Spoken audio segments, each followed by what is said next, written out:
more you begin to investigate what we think we understand, where we came from, what we think we're doing, the more you begin to see we've been lied to. We've been lied to by every institution. What makes you think for 1 minute that the religious institution is the only one that's never been touched? The religious institutions of this world are at the bottom of the dirt. The religious institutions in this world are put there by the same people who gave you your government, your corrupt education, who set up your international banking cartels, because our masters don't give a damn about you or your family. All they care about is what they have always cared about, and that's controlling the whole damn world. We have been misled away from the true and divine presence in the universe that men have called God. I don't know what God is, but I know what He isn't. And unless and until you are prepared to look at the whole truth, and wherever it may go, whoever it may lead to, if you want to look the other way, or if you want to play favorites, then somewhere along the line you're going to find out you're messing with divine justice.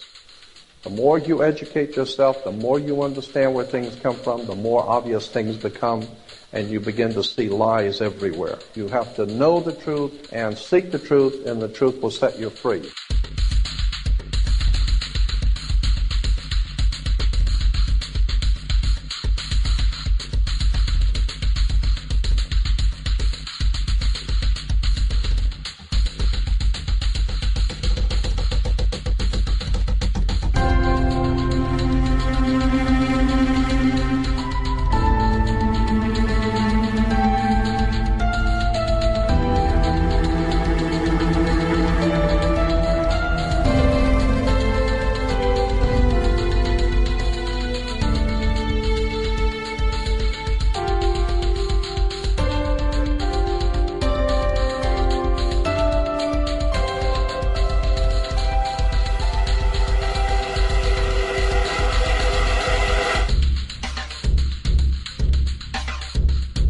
Because I got to tell you the truth, folks. I got to tell you the truth. When it comes to bullshit, big time, major league bullshit, you have to stand in awe of the all-time champion of false promises and exaggerated claims, religion. Think about it. Religion has actually convinced people that there's an invisible man living in the sky who watches everything you do every minute of every day. And the invisible man has a special list of 10 things he does not want you to do. And if you do any of these 10 things, he has a special place full of fire and smoke and burning and torture and anguish where he will send you to live and suffer and burn and choke and scream and cry forever and ever till the end of time. But he loves you.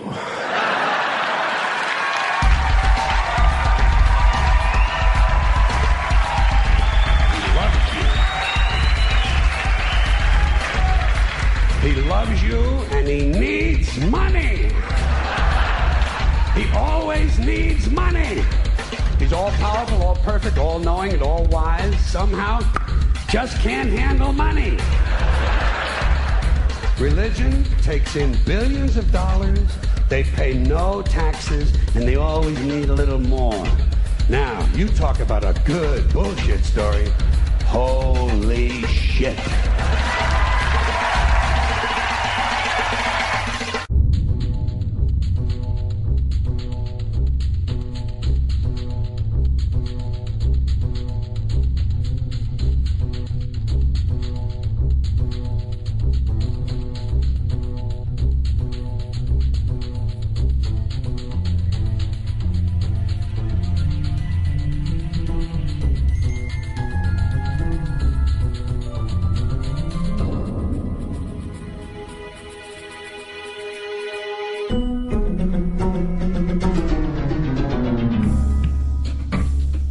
This is the sun.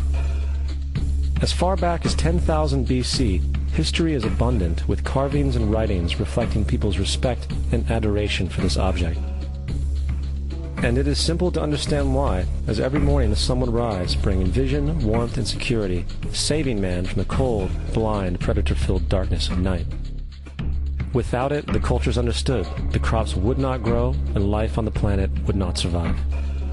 These realities made the sun the most adored object of all time.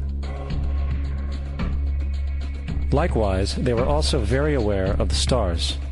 The tracking of the stars allowed them to recognize and anticipate events which occurred over long periods of time, such as eclipses and full moons. They in turn cataloged celestial groups into what we know today as constellations. This is the cross of the zodiac, one of the oldest conceptual images in human history. It reflects the sun as it figuratively passes through the 12 major constellations over the course of a year. It also reflects the 12 months of the year, the 4 seasons, and the solstices and equinoxes.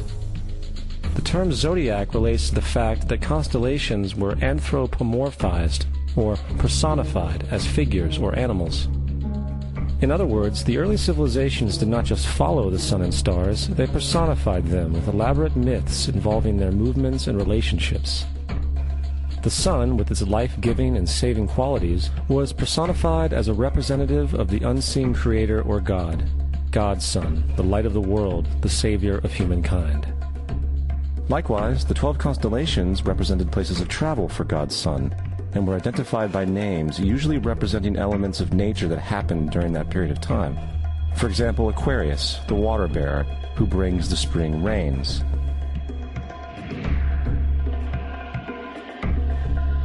This is Horus. He is the sun god of Egypt of around 3000 BC. He is the sun anthropomorphized, and his life is a series of allegorical myths involving the sun's movement in the sky. From the ancient hieroglyphics in Egypt, we know much about this solar messiah. For instance, Horus, being the sun or the light, had an enemy known as Set, and Set was the personification of the darkness or night. And, metaphorically speaking, every morning Horus would win the battle against Set, while in the evening Set would conquer Horus and send him into the underworld.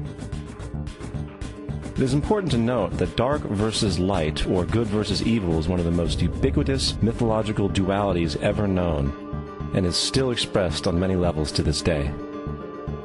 Broadly speaking, the story of Horus is as follows.